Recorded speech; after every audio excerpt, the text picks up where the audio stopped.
ભ્રષ્ટ પોલીસ અધિકારીઓ પણ ઇન્વોલ્વ છે અને ભ્રષ્ટ નેતાઓનું પણ આમાં ઇન્વોલ્વ છે.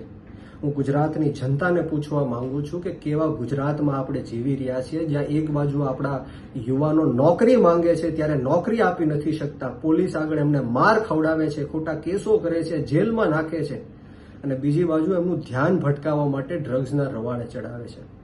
આપણે સૌએ જાગૃત થવું પડશે, આપણી આત્મા જગાડવી પડશે.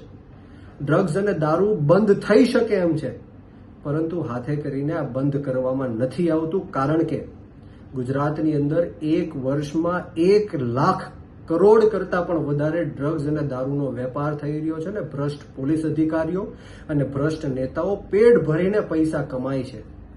ત્યારે આપ સૌને હું વિનંતી કરવા માટે આવ્યો છું કે જાગો, તમારી આત્મા જગાડો. ક્યાં સુધી આપણે આ લોકોની ગુલામી સહન કરશું?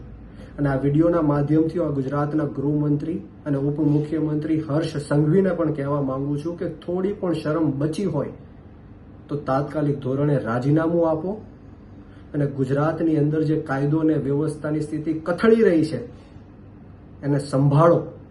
નહીતર આવનારા દિવસોમાં આમ આદમી પાર્ટી સમગ્ર ગુજરાતની અંદર ગાંધી ચિંધ્યા માર્ગ ઉપર અને જરૂર પડે તો શહીદ આઝમ સરદાર ભગતસિંહના માર્ગ ઉપર પણ આંદોલન કરવાની અમારી તૈયારી છે.